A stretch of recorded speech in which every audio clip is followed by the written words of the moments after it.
AI ಅಂತ ಬಂದಾಗ ನೀವು ಇವತ್ತಿನ ಯುವಜನತೆಯನ್ನು ಮಾತಾಡಿಸಿ ಒಂದು ಅವ್ಯಕ್ತ ಭಯದಲ್ಲಿ ಅವ್ರು ಒದ್ದಾಡ್ತಾ ಇದ್ದಾರೆ. ಇವತ್ತಿನ ಯುವಜನ ಅವರಿಗೆ AI ಬಂದಮೇಲೆ ಏನಾಗಬಹುದು, ನನ್ನ ಜಾಬ್ ಹೋಗಬಹುದೇನೋ, HR ಸೆಕ್ಟರ್ ಆದರೂ ಅಷ್ಟೇ, ಬೇರೆ ಬೇರೆ ಫೀಲ್ಡ್ ಆದರೂ ಅಷ್ಟೇ, ನಮ್ಮ ಮಾಧ್ಯಮದ ಫೀಲ್ಡು ಸೇರಿಸಿ ನಾನು ಮಾತಾಡ್ತಾ ಇದ್ದೀನಿ. ನಮಗೇನೋ ರಿಪ್ಲೇಸ್ಮೆಂಟ್ ಬಂದುಬಿಡುತ್ತೆ, ಏನೇನೋ ರೆಡಿ ಮಾಡಿಬಿಡ್ತಾರೆ ಅಂತ ಬಂದಾಗ ಸಹಜವಾಗಿ ಜಾಬ್ ಲಾಸ್ ಆಗುವಂಥ ಒಂದು ಆತಂಕ ಇದ್ದೇ ಇದೆ.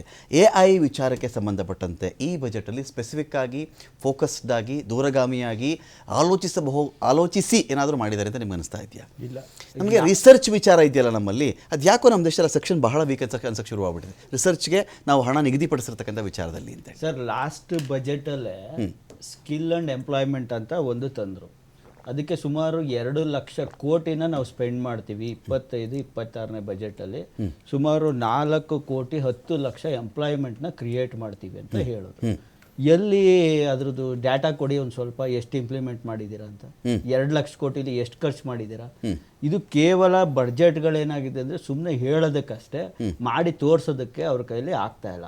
ಇವತ್ತು ನಾನು ಆಲ್ರೆಡಿ ಹೇಳಿದೆ, ಪಂಜಾಬಲ್ಲಿ ನಾವು ಹೇಳಿದ್ದೋ ಉದ್ಯೋಗ ಕೊಟ್ಟು. ಈ ಥರ ಇವ್ರು ಎಲ್ಲಿ ಸ್ಟ್ಯಾಟಿಸ್ಟಿಕ್ಸ್ ಕೊಡಿ.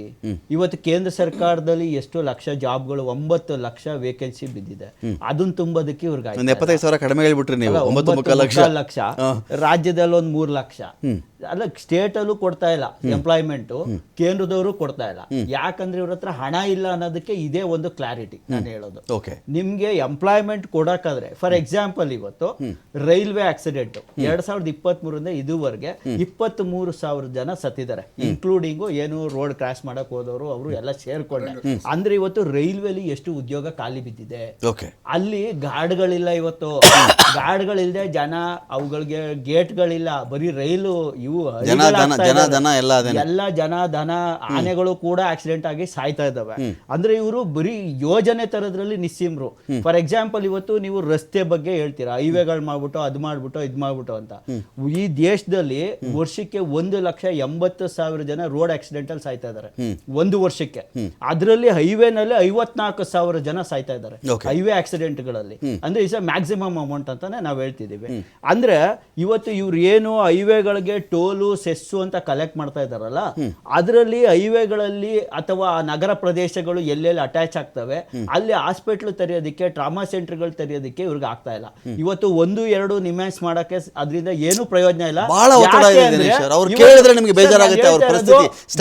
ಒಂದು ವರ್ಷಕ್ಕೆ 3 ಕೋಟಿ ವೆಹಿಕಲ್ಸ್ ಆಚೆ ಬರ್ತಾ ಇದೆ ಈ ದೇಶದಲ್ಲಿ. 3 ಕೋಟಿ ವೆಹಿಕಲ್ಸ್ ಆಚೆ ಬರ್ತಾ ಇದೆ ಅಂದ್ರೆ ಅದಕ್ಕೆ ಪ್ರಮಾಣದ ರಸ್ತೆಗಳಿಲ್ಲ, ಅದಕ್ಕೆ ಪ್ರಮಾಣದ ಸೇಫ್ಟಿಗಳಿಲ್ಲ, ಅದಕ್ಕೆ ಪ್ರಮಾಣವಾದ ಆಸ್ಪತ್ರೆಗಳಿಲ್ಲ, ಮುತುವರ್ಜಿನೇ ಇಲ್ಲ. ಇವತ್ತು ರಷ್ಯಾ ಮತ್ತೆ ಉಕ್ರೇನ್ ಯುದ್ಧ ಆದ್ರೂ 1.5 ಲಕ್ಷ ಜನ ಸಾಯ್ತಾರೆ.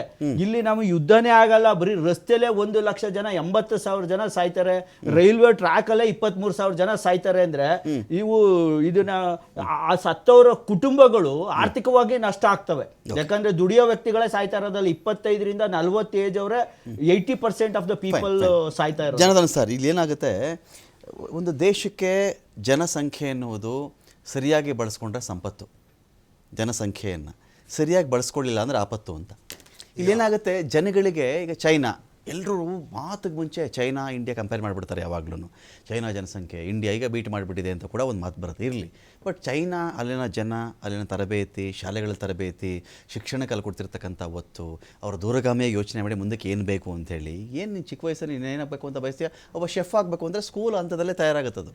ನೀನು ಶೆಫ್ ಹೆಂಗೆ ಆಗ್ಬೋದು ಅಂತ, ನೀನೇನು ಅಡುಗೆ ಮಾಡ್ತೀಯ ಮಾಡಿ ತೋರಿಸು ಅಂತೇಳಿ. ನೀನು ಮ್ಯೂಸಿಷಿಯನ್ ಆಗಬೇಕು, ಅದಕ್ಕೊಂದು ಅವಕಾಶ ಇರುತ್ತೆ. ನೀನೊಬ್ಬ ಜಿಮ್ನಾಸ್ಟಿಕ್ ಮಾಡ್ತೀಯಾ, ಅಲ್ಲಿಂದನೇ ಟ್ರೈನಿಂಗ್ ಶುರು.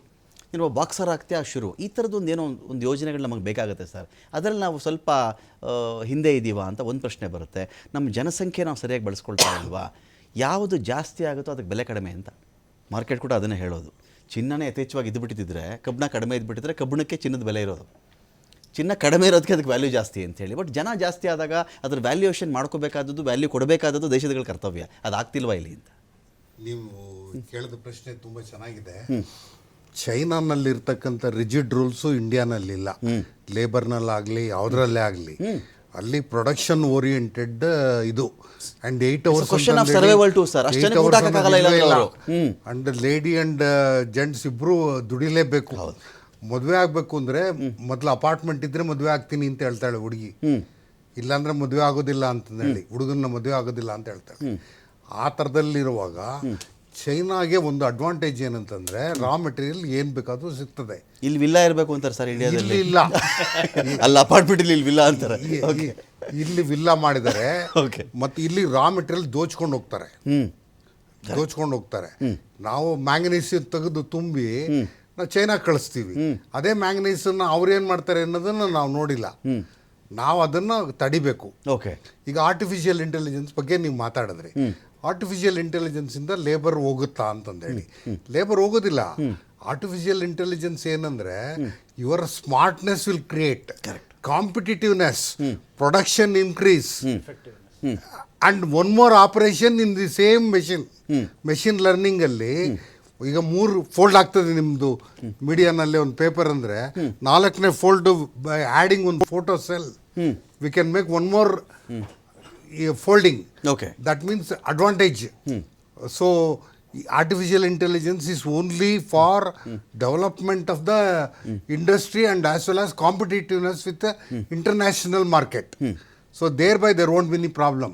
ಈಗ ಚೈನಾನಲ್ಲಿ ಏನು ನಡೀತಾ ಇತ್ತು ಅದನ್ನ ಈಗ ಆರ್ಟಿಫಿಷಿಯಲ್ ಇಂಟೆಲಿಜೆನ್ಸ್ ಇಲ್ಲಿ ಮಾಡಿ that they are increasing the production.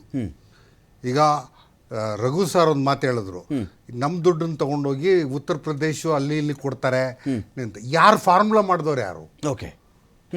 BJP ಅವ್ರು ಮಾಡಿದ್ದಲ್ಲ ಅದು. ಟ್ಯಾಕ್ಸ್ ಡೆವಲ್ಯೂಷನ್ ಅದು ಅವತ್ತಿಂದ ಇದೆ. ಅದನ್ನ ರೀಕನ್ಸಿಡರ್ ಮಾಡಬೇಕು, ರಿವ್ಯೂ ಮಾಡಬೇಕು. It is required.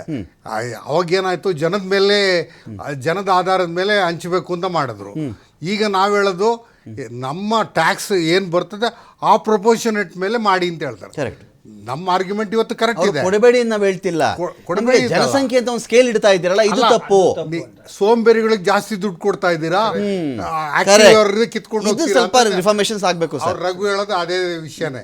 ಅದನ್ನ ಫಾರ್ಮುಲಾ ಯಾವಾಗ ಮಾಡಿದ್ರು ಅದನ್ನ ಕಾನ್ಸ್ಟಿಟ್ಯೂಷನ್ ಅಲ್ಲಿ ಅಂದ್ರೆ ಪಾರ್ಲಿಮೆಂಟ್ ಅಲ್ಲಿ ದೇ ಶುಡ್ ಡಿಬೇಟ್ ಅಂಡ್ ರೀಡಿಸ್ಕಸ್ ಮಾಡಿ ರೀಇಂಟ್ರಡಕ್ಷನ್ ಮಾಡಿ the yard stick what they applied for distribution of revenue is wrong. ಏನು ನಮ್ಮ ಸಿದ್ದರಾಮಯ್ಯನವ್ರು ಹೇಳ್ತಾರೆ ನಮ್ಗೆ ಇಷ್ಟು ಕೊಡ್ತಾ ಇದೀವಿ ನಮ್ಗೆ ಕೊಡ್ತಾ ಇಲ್ಲ ಅಂತಂದೇಳಿ. ಬಟ್ ಎಲ್ಲೂ ಕಾಂಗ್ರೆಸ್ನವ್ರು ಈ ತರ ಮಾಡಿ ಅಂತಂದೇಳಿ ಒಂದು ಪ್ರಪೋಸಲ್ ಸೆಂಟ್ರಲ್ ಗೌರ್ಮೆಂಟ್ ಕೊಡ್ಲಿಲ್ಲ. ಹೇಳಿದ್ದೇವೆ ನಾವು. ನಾವು ಕೇಂದ್ರ ಸರ್ಕಾರದಲ್ಲಿ ಏನು ಕೇಂದ್ರ ಸರ್ಕಾರದ ವಿರುದ್ಧ ಪ್ರೊಟೆಸ್ಟ್ ಮಾಡಿದಾಗ ಜಸ್ಟ್ 1.5 year ಇಂದ ನಾವು ಹೋಗಿ ಡೆಲ್ಲಿನಲ್ಲಿ ಪ್ರೊಟೆಸ್ಟ್ ಮಾಡಿ ಜಂತರ್ ಮಂತರ್ನಲ್ಲಿ ಆ ಪ್ರೊಟೆಸ್ಟ್ ಮಾಡಿದಾಗ ಹೇಳಿದಾಗ ಏನು ಫೈನಾನ್ಸ್ ಕಮಿಷನ್ ಇಲ್ಲ, ಈ ಪಾಪ್ಯುಲೇಷನ್ ಕ್ರೈಟೀರಿಯಾ ಅಲ್ಲ, ವಿ ಹ್ಯಾವ್ ಗಿವನ್ ದ ಈ ಪಾಪ್ಯುಲೇಷನ್ ಕ್ರೈಟೀರಿಯಾ ಇದೆ ಅದನ್ನ ತೆಗೆದಾಕಿ. ಪ್ಲಸ್ ನೀವು 2011 ಪಾಪ್ಯುಲೇಷನ್ ಪ್ರಕಾರ ಮಾಡ್ತಿದ್ರಿ. ಆ 2011 ಪಾಪ್ಯುಲೇಷನ್ ಪ್ರಕಾರ ತುಂಬಾ ಅಂದ್ರೆ ಈಗ ನಾವು ಡೆವಲಪ್ಮೆಂಟ್ಗೋಸ್ಕರ ಸದರ್ನ್ ಸ್ಟೇಟ್ಗಳು ಏನ್ ಮಾಡಿದೀವಿ, ಪಾಪ್ಯುಲೇಷನ್ ಕಂಟ್ರೋಲ್ ಮಾಡಿದೀವಿ. ಆ ಕಂಟ್ರೋಲ್ ಮಾಡೋದೇ ನಮಗೆ ಶಾಪ್ ಆಗಿ ಪರಿಣಮಿಸಬಾರ್ದು ಅಂತ ಹೇಳಿ ನಾವು ಅದನ್ನ ಕ್ರೈಟೀರಿಯಾ ತೆಗಿರಿ ಅಂತ ಹೇಳಿದೀವಿ. ನಮ್ಗೆ 100 ರೂಪಾಯಿನಲ್ಲಿ ನಮ್ಗೆ ವಾಪಸ್ ಕೊಡಿ ಅಂತ ಕೇಳ್ತಿಲ್ಲ, 100 ರೂಪಾಯಿನಲ್ಲಿ 25 ರೂಪಾಯಿನ ಕೊಡಿ ಅಂತ ಕೇಳ್ತಿದ್ದೀವಿ. ರೂಲ್ಸ್ ಉಲ್ಲಂಘನೆ ಮಾಡಿದವನಿಗೆ ಫೈನ್ ಇಲ್ಲ, ಟ್ರಾಫಿಕ್ ರೂಲ್ಸ್